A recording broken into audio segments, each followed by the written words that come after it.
Here we are again. My name is Ronald Alan Turla and kasama natin, of course, si Ann Curtis. kapangalan lang ni Ann Curtis, no? Today, Ann, we're gonna talk about your story. From struggle to sparkle.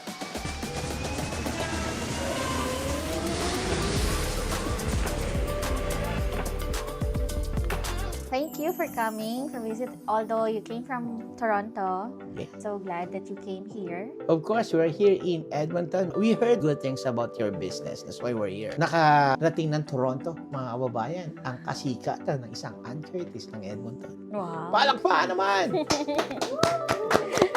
Oo! Ako'y kinakabahan dahil ang aking katabi ngayon ay napakaganda, hindi lang sa labas, pati sa loob. From struggle to sparkle. Pag-usapan natin, Ann, okay ba sa'yo? Yung ating mga nakaraan at ngayon, ang katotohanan, the roots and reality. Alright, Ann, before you have this business, sino ka bago mag-business sa Canada? Back home in Philippines, I was a student. I'm also a freelancer, talent, and a photography. I'm doing modeling. So I'm a raketera. Wow. Raketera. Yeah, raketera. So, modeling, photography, raketera. Yeah, sa and I have Pilipinas. my own business as well. It's jewelry. Sa Pilipinas to? Yes. So, ibig sabihin yung young girl years mo, Yes. mukha ka pa rin young ngayon. Oh. Negosyante ka talaga, parang gano'n. Yeah, that's yun yung brain ko kasi I'll grow up like, super mahirap kami. Wow. Yeah, and my father is a jeepney driver and my mom is like she's working in an office. But, yung sinasahod lang nila is not enough for us. We are 4. Pang-ilan ka? I'm The eldest? Wow. Yes. But that's why I see everything of what's going on around. And then I said to myself na I don't want my children na lumaki sila na same as me, na naghihirap. So I want to give them something na hindi sila maghihirap na tulad na pinagdaanan ko. Ayan, shout out and sa lahat ng mga panganay. Kung panganay ka, paki-comment below yung pangalan mo. Dahil ang mga panganay, sila yung unang nakaranas ng mga bagay-bagay. Kagaya sinabi ni Ann, nakita niya lahat ng bagay. Siya yung unang napalo, napagalitan, minahal, inaruga, nag-asawa. Ang daming una, no? So, being an ate, ano ba ang isang Ann bilang isang ate? Bilang ate, you have a lot of responsibility.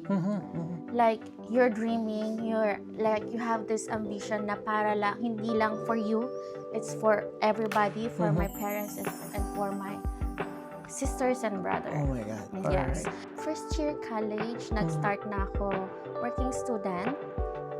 And then, continue na yon. Nagtatrabaho para mag-aral, nag-aaral para magtrabaho. Nag-aaral. And then, Ganun yun eh, no? Working student aside from working sa fast food, so I do like going out sa TV, freelancer, and then also yung photography, and then namimigay ng flyers. Yung flyers. Naranasan mo yun? Yes, lahat po yun para lang kumita and then extra income para maibigay sa mga kapatid ko and then sa mom ko and then for para sa tuition fee ko rin. Wow. Yeah, so nakagraduate ako ng college because yun. Fast track natin ito bago tayo pumunta sa part 2 segment natin. That's the single life of Ann Curtis. Ano nauna? Nag-asawa o nag-Canada? Oh, nag-Canada. Okay, so Yes let's go po. to Canada! Oh. What's the story behind it? Punta ako dito ng Canada, alone, just me. And then I started in Tim Hortons po. And then after that, kasi mabilis po yung sa province, which is sa Goose Bay po siya. Okay. 1 year and a half only, I got my permanent residence. Wala kang relatives here. I don't have any po. Saan mo hinugot yung lakas ng loob at tapang ng dibdib? Actually po sa pangarap ko.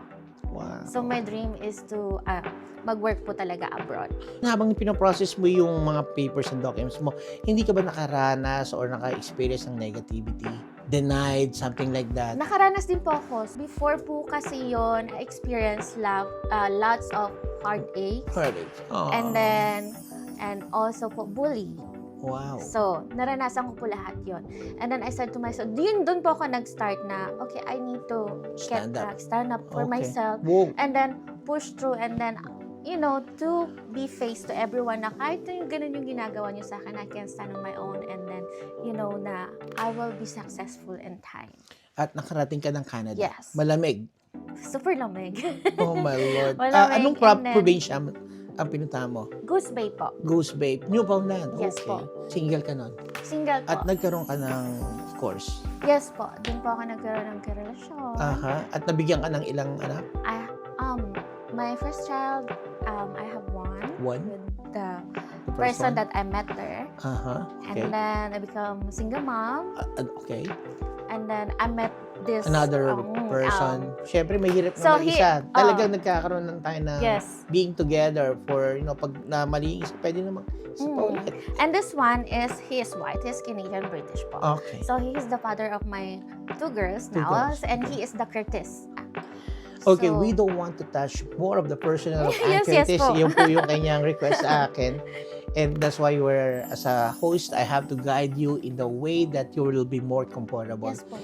Let's just talk about how do you go to the next level sa pagbabalik ng It's Not About Me, Not about you. It's All About We to the next level.